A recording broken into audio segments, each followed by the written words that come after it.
Ce soir, c'est la première de la saison 4 de Mystère à Blind Frog Ranch. C'est Chad Hollinger, la vedette de Mystère à Blind Frog Ranch sur Discovery. Mais en ce moment, il n'est pas dans un ranch. Il est dans une prison de Las Vegas, accusé de meurtre après que son co-détenu a été retrouvé mort le lendemain de Noël. Les autorités disent que la mort résulte d'une violente bagarre en prison, survenue peu avant sa libération. De nouveaux détails du rapport d'arrestation révèlent ce qu'Hollinger aurait déclaré à la police après le meurtre, dont une affirmation mettant en doute son état mental. Nous abordons les points essentiels de cette affaire avec un avocat de la défense pénale à Las Vegas. Bienvenue dans Sidebar, présenté par Law & Crime. Je suis Jesse Weber. Vous avez peut-être entendu parler de ce type, Chad Hollinger, l'une des vedettes de l'émission Mystery at Blind Frog Ranch sur Discovery Channel.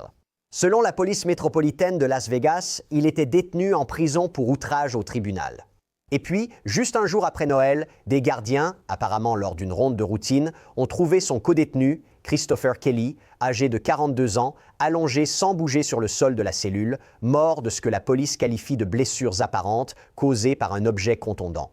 Ainsi, Hollinger est maintenant inculpé de meurtre après que la police a affirmé que les deux hommes se sont disputés physiquement, ce qui a dégénéré en la mort violente de Kelly. Vous vous demandez peut-être, qu'est-ce que le meurtre ouvert? Nous allons y venir. C'est très important ici. Mais voici le détail qui change absolument tout dans cette histoire. Parce que, selon les registres de la prison, Hollinger venait tout juste d'être condamné pour cette accusation d'outrage quelques jours plus tôt. Quand devait-il être libéré? Le 12 janvier 2026. Il était donc presque sorti. Il était à quelques semaines de la liberté. Et maintenant, il est accusé d'avoir tout gâché lors d'une violente bagarre derrière les barreaux. Il faut prendre du recul et s'assurer que tout le monde soit d'accord, car cette histoire est complexe. Tout est important. Tout commence avec Chad Hollinger, peut-être connu grâce à la télévision. Il a participé 5 saisons à l'émission Mystère à Blind Frog Ranch sur Discovery, cherchant des trésors avec son père dans l'Utah. C'est vraiment un type robuste, aventurier. Mais ensuite, en octobre dernier, Hollinger a été arrêté dans le Nevada. Ce n'était pas pour violence, mais pour outrage au tribunal, c'est-à-dire absence à une audience dans un autre État. D'après The Deadline, il s'agit en gros d'un fugitif présumé. Maintenant, nous ne pouvons pas confirmer exactement de quoi il s'agissait, ni pourquoi il était considéré comme un fugitif. Mais ce que nous savons, c'est qu'il a été placé au centre de détention du comté de Clark à Las Vegas. Donc il purge simplement sa peine, n'est-ce pas?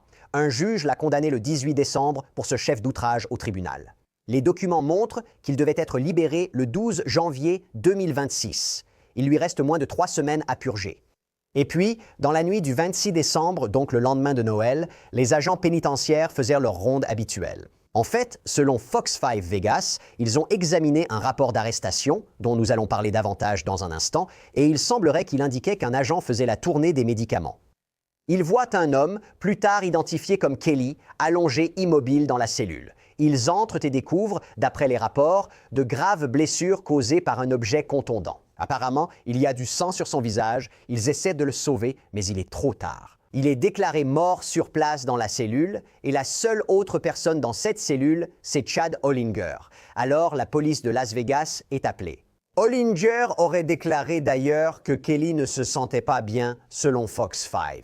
Lorsque les enquêteurs commencent à prendre des photos de la scène et essaient de prendre des photos d'Hollinger, il aurait dit « Bonne chance pour résoudre l'affaire ». Il pense qu'une bagarre a eu lieu entre Kelly et Hollinger dans cette cellule verrouillée. Fox 5 rapporte aussi que des détenus voisins ont entendu une bagarre et des cris. Un détenu aurait entendu crier « Il me frappe, il me tue, aidez-moi ». Maintenant, le résultat? Hollinger, la star de la télé-réalité, encore une fois, à quelques semaines de la liberté, est maintenant réincarcéré et accusé de meurtre avec préméditation. Voici la chronologie directe ou apparente selon les enquêteurs. Un gars qui purgeait une courte peine se retrouve soudainement accusé de meurtre, ce qui pourrait l'envoyer en prison, peut-être à vie, tout ça à cause de cette prétendue bagarre en prison qui a tourné au drame. Mais d'après de nouveaux documents de police récemment publiés, c'est nouveau. Que s'est-il passé après cette interaction et qu'est-ce qu'Hollinger aurait déclaré aux enquêteurs? Cela pourrait maintenant devenir une question centrale dans la façon dont cette affaire sera finalement poursuivie et défendue. Et nous allons y venir dans un instant. Mais cette chronologie de base laisse beaucoup de questions. Pourquoi cela s'est-il produit?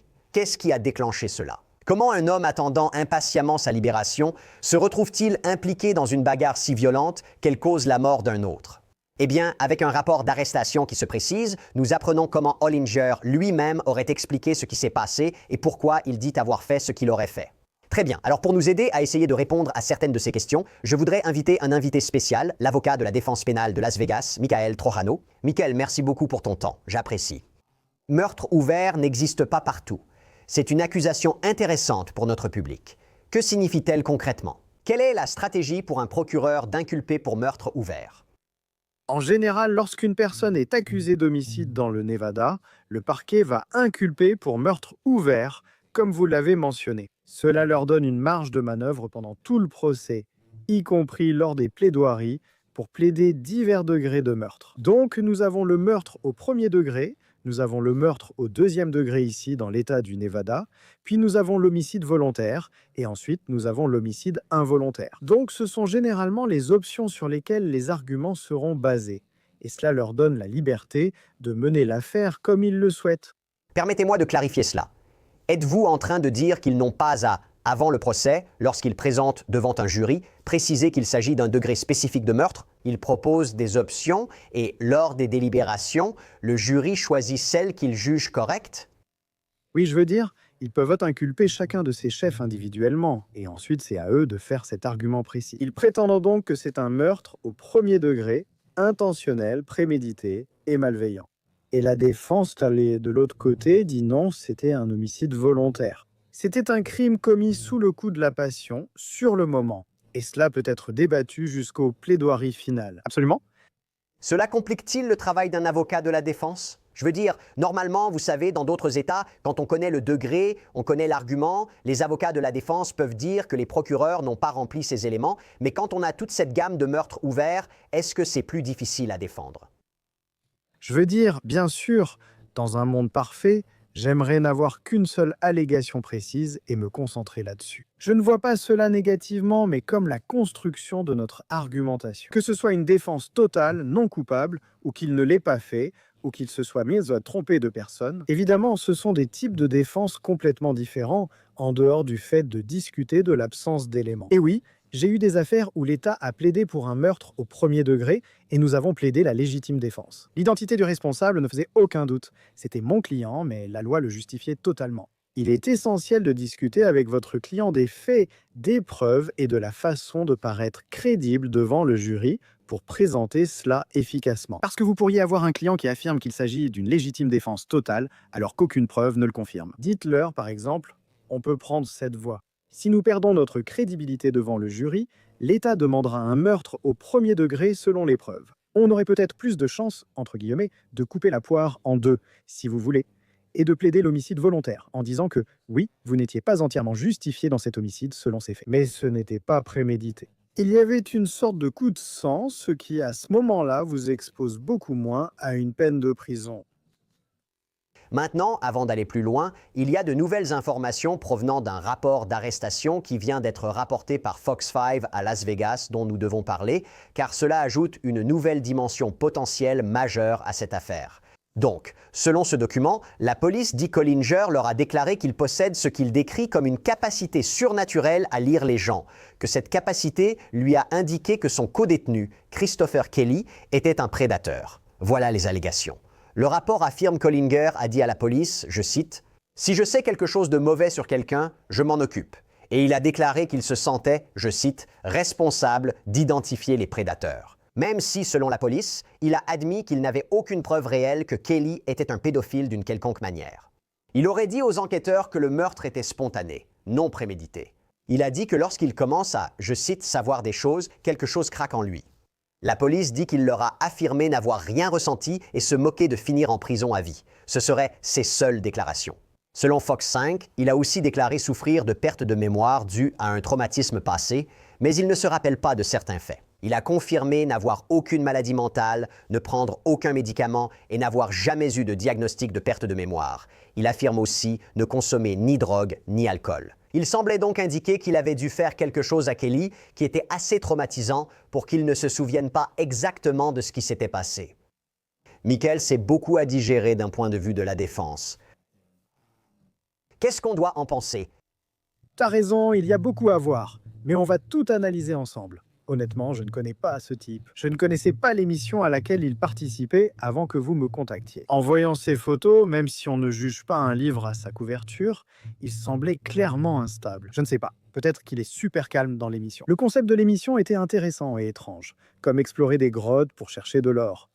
Ce n'est pas sa première rencontre avec la loi. Il a aussi eu des soucis au Texas et sa famille l'a déclaré disparu au Nouveau-Mexique. Et si vous signalez la disparition d'un enfant adulte qui n'a pas de handicap mental, si vous voulez, ou d'autres problèmes particuliers, il y a probablement des drogues, de l'alcool ou une combinaison des deux, ainsi que des problèmes de santé mentale. Encore une fois, je n'en sais rien avec certitude, mais il semble qu'il avait beaucoup de problèmes. Et c'est juste ce qui est rapporté dans les médias. Les informations que tu me donnes sont sûrement nouvelles sur sa prétendue confession à la police. Alors moi, pour l'instant, pour la télévision, faisons comme si, supposons qu'ils lui ont lu ses droits, Miranda, supposons qu'ils ont suivi tout le protocole, et que toute cette déclaration et cette confession vont être admises comme preuve. C'est une grosse supposition car la défense doit tout contester, surtout s'il paraît évident qu'il sait lire les gens, ce que beaucoup prétendent savoir faire. Mais pas au point de tuer quelqu'un sans provocation, si tu veux, il doit forcément y avoir quelque chose. Supposons que cette déclaration soit retenue et que je sois l'avocat de la défense, avec ses faits très limités, sauf changement de version, ou preuve vidéo montrant que l'autre personne a commencé. Et c'était en quelque sorte une affaire de légitime défense. Je veux dire, tu es vraiment coincé.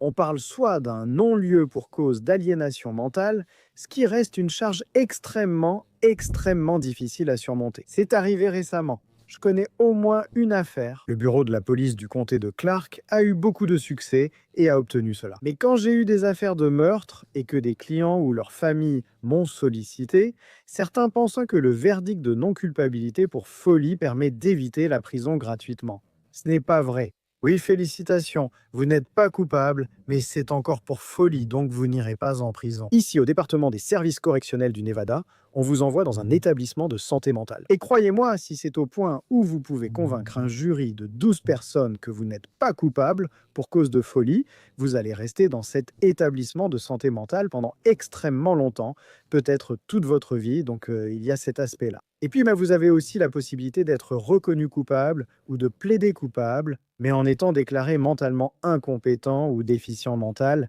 excusez-moi si vous préférez, à ce sujet. Et ce que cela fait vraiment, c'est vous allez quand même en prison, mais vous bénéficiez d'un traitement et d'autres choses que les détenus ordinaires qui y sont envoyés n'ont peut-être pas. Je vais développer à partir de ce que vous avez dit. Votre analyse est très bonne. Commençons d'abord par la folie, d'accord? Quel est le critère au Nevada pour la folie? C'est le test de McNaughton, n'est-ce pas? Où quelqu'un ne comprend pas le caractère répréhensible de ses actes, il ne comprend pas la nature de ce qu'il a fait. Est-ce que cela relève de votre domaine et certains éléments de cette déclaration ou des faits connus pourraient-ils y correspondre, même sans le dossier? Alors, quel est le critère, quelle est la norme et pensez-vous qu'il pourrait y avoir quelque chose qui y corresponde? C'est exact. Donc, il faut, mais du côté de la défense, prouver au-delà de tout doute raisonnable, essentiellement, ou bien l'État doit contrecarrer cela, et il faut faire venir des experts qui vont évaluer médicalement le client, du côté de la défense. L'État a également le droit d'avoir ses propres experts pour répondre. Donc c'est assez ouvert et large en ce qui concerne la communication des preuves, ce qui leur permet de pouvoir évaluer cela des deux côtés. Vous ne pouvez pas juste arriver et dire « mon client est fou » et appeler un médecin. Il existe aussi ce qu'on appelle un procès par surprise.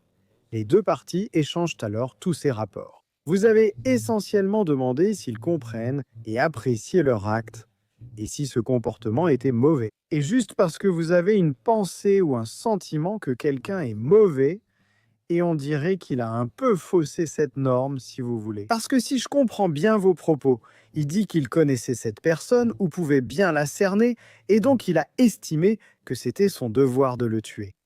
Cela ne répondra pas aux critères d'aliénation mentale au Nevada, ni ailleurs dans le pays. Pour vous donner un exemple, l'affaire que je viens de mentionner a abouti au Nevada, ce qui est très rare. Je gâche un peu la présentation car ce n'était pas mon affaire, mais celle du bureau de l'avocat, commis d'office du comté de Clark. Mais essentiellement, le client, je crois, a tué son père. Et il était convaincu que son père était comme un démon venu d'une autre galaxie. Et il ne pouvait pas comprendre la nature de ces actes, ni le caractère répréhensible de ces actes d'ôter la vie. Il n'était pas conscient de ces actes. Ici, il pensait pouvoir lire les gens et concluait que c'était un mauvais type. C'est mon travail de m'en occuper. Oublie la légalité. Bon point.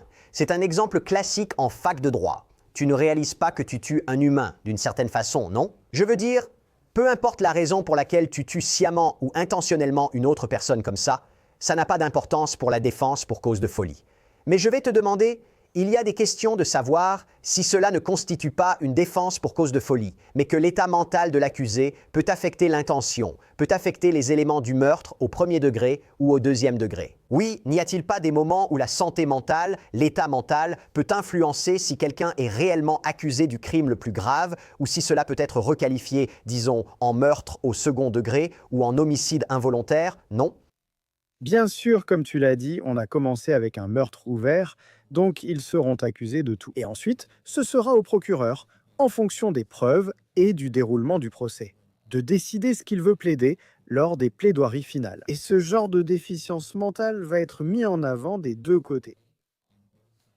Mais au final, à moins qu'il n'y ait des faits très précis qui permettent de requalifier cela de meurtre au premier degré en meurtre au second degré, ou en une forme d'homicide involontaire, ce sera un défi très difficile pour la défense. Eh bien, je dois aussi dire que cette mort survenue dans une cellule de prison est très confinée, très isolée. Ce n'est pas comme une affaire extérieure où d'autres suspects ou théories sont envisageables. S'il est seul en cellule, je me demande s'il y aurait un argument possible pour l'autodéfense. Si vous entendez des détenus dire qu'ils ont entendu une altercation, qu'il y a eu une bagarre, j'imagine que cela dépend aussi de savoir si Hollinger a subi ou non des blessures. Ou je ne sais pas s'il y aurait des caméras, peut-être, mais c'est aussi quelque chose dont nous pourrions parler.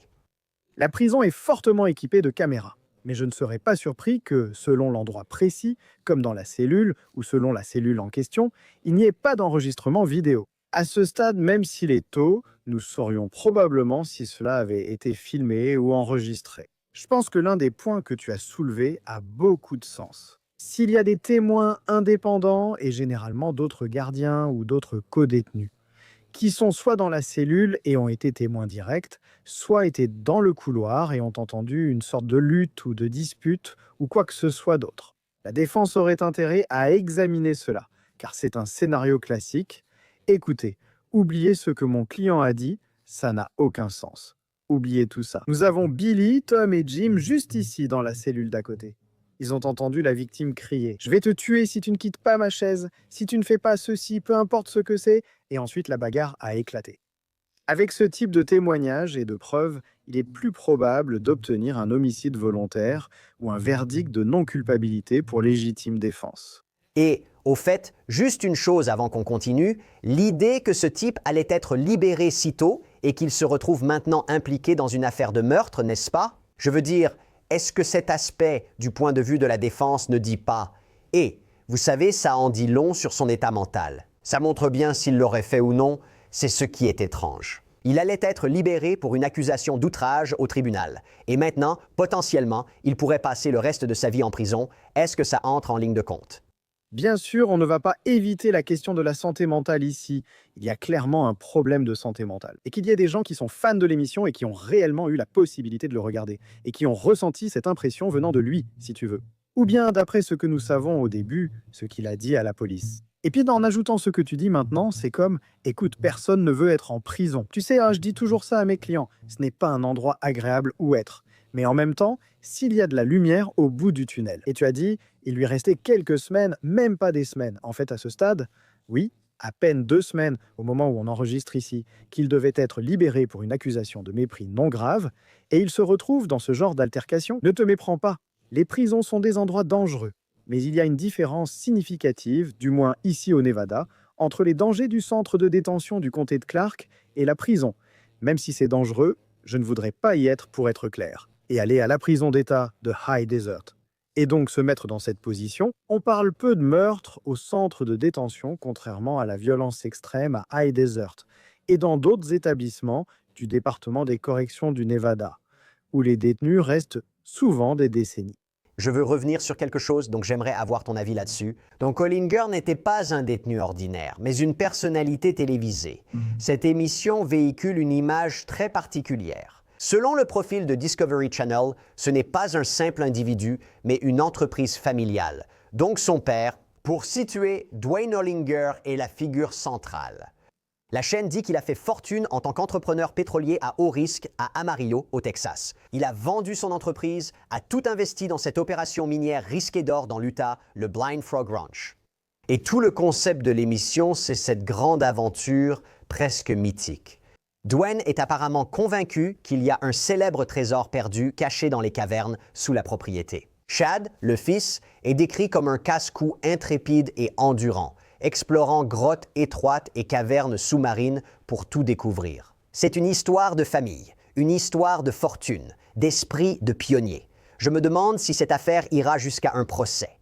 Est-ce que tout cela entre en jeu et comment l'aspect célébrité influence-t-il l'affaire? Je veux dire, peut-être même lors de la sélection du jury.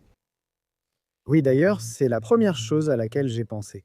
La sélection du jury. Parce que en ce qui concerne ce qu'il a fait auparavant par rapport à cette émission, pour l'instant, je ne vois pas de pertinence particulière. L'accusation, la défense, ou les deux, essaieront peut-être d'inclure certains éléments pertinents. Cela semble être un crime très aléatoire. Il ne se connaissait pas. Et comme nous l'avons vu en détail plus tôt, il a avoué qu'en gros, il avait reçu de mauvais conseils de la part de ce type et qu'il a ressenti le besoin de l'éliminer. Mais ce qui a commencé avec ce que nous savons être un fait, c'est que je suppose qu'il est quasi célèbre. Il a participé à une émission de télé-réalité, donc je pense que absolument, afin d'éviter tout problème d'appel, à la fois l'accusation et la défense voudront demander lors du bordier la sélection au panel potentiel des jurés s'ils le connaissent. C'est vrai pour toute affaire, quelle que soit la notoriété, même pour quelqu'un vivant dans une grotte depuis 30 ans. S'ils sont accusés d'un crime, ils vont demander « Et est-ce que vous connaissez ?» Ils vont passer en revue la liste des témoins, que ce soit du côté de la défense ou de l'accusation. Lire les noms des officiers, des enquêteurs, des témoins oculaires, tout ce que vous voulez. Ils vont même demander « Est-ce que vous connaissez l'un des avocats de la défense? Est-ce que vous connaissez quelqu'un de l'accusation? Est-ce que vous connaissez l'accusé ?» Quelle que soit la situation, cette question sera posée. On verra à quel point l'émission était populaire, au moins dans le comté de Clark. Oui, et tu réfléchis aussi à ce qui peut servir de preuve. Je dois en parler parce que pour comprendre qui était Chad Hollinger avant ça, il faut regarder l'année qui a précédé. Il faut évoquer 2024 car selon les témoignages et dossiers publics, ce fut une année très mouvementée pour lui. Revenons un instant en arrière. Selon un acte d'accusation du comté de Potter au Texas et KFDA News Channel Dix, les ennuis judiciaires d'Hollinger ont débuté en novembre 2024. La police d'Amarillo, Texas, affirme avoir tenté de l'arrêter. Selon elle, il s'est enfui à moto, l'a abandonné et s'est enfui à pied.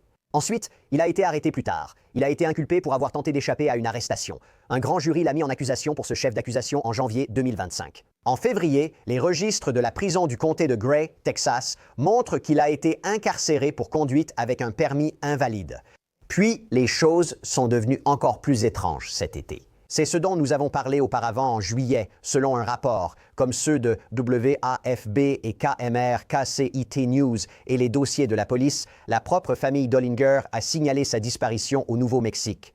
Il a été enregistré dans la base nationale comme personne disparue et en danger. Il a été retrouvé peu après à Albuquerque, mais les circonstances de sa disparition n'ont jamais été révélées. Michael, de notre point de vue, alors qu'on essaie de comprendre, c'est préoccupant.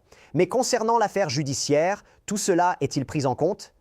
Encore une fois, nous disposons de très peu d'informations, donc il est difficile de donner un avis d'expert. Je dirais ceci, commençons par la base de quel type d'antécédents criminels peuvent être admis comme preuve. Donc lorsque nous parlons spécifiquement du point de vue de la défense, si l'accusé témoigne en sa propre défense, alors, selon la loi du Nevada, tout crime pour lequel il a été condamné au cours des 10 dernières années pourra être utilisé contre lui. Donc si l'une de ces affaires a abouti à une condamnation pour crime, alors oui, l'accusation peut l'interroger à ce sujet, présenter le jugement de condamnation, et le jury serait informé qu'il a déjà eu des problèmes judiciaires à ce propos. Si celles-ci n'ont pas abouti à des condamnations pour crime, alors il est très peu probable que ces informations soient admises comme preuve. La seule autre façon pour que cela soit admis comme preuve serait que l'État dépose une requête pour acte répréhensible antérieur. Mais généralement, il faut un lien et une pertinence entre ces actes et les accusations de l'affaire, qu'il y ait eu ou non poursuite ou condamnation pour ces faits. Donc je ne vois pas de lien, à part sa santé mentale instable, ce qui est assez évident. Donc en se basant sur tout cela, cela va vraiment dépendre de s'il s'agissait d'un crime ou non. Tu soulèves un bon point. Dans une affaire classique, un prévenu ne voudrait pas que tout cela soit présenté, ce serait préjudiciable. Si on évoque santé mentale, comportement erratique et circonstances étranges, un avocat de la défense tenterait-il d'introduire ces éléments pour dire « Hé, écoutez, regardez avec quoi on doit composer ici. C'est un gars qui lutte depuis pas mal de temps. Et est-ce qu'il y aurait une façon pour eux de le faire ?» Ce serait donc de l'autre côté, non? La défense a aussi la possibilité de déposer des antécédents défavorables et de les faire accepter, que ce soit pour son propre client ou non. En général, vous n'allez pas avoir beaucoup d'opposition de la part du procureur si vous présentez les mauvais agissements de votre propre client. Mais il y a une analyse juridique concernant la recevabilité de ces éléments. Et pour répondre plus directement à votre question, je pense que cela se produirait dans une situation où il plaiderait clairement non coupable pour cause de folie. Oui, c'est étrange, c'est vraiment étrange. Voyons comment cela évolue. Merci beaucoup, Michael Traiano, pour votre temps. Je vous suis vraiment reconnaissant. Absolument. Bonne année! Et c'est tout ce que nous avons pour vous pour le moment ici sur Sidebar. Merci beaucoup à tous de nous avoir rejoints. Et, comme toujours, abonnez-vous sur YouTube, Apple Podcasts, Spotify ou partout où vous écoutez vos podcasts. Suivez-moi sur X ou Instagram. Je suis Jesse Weber. À bientôt.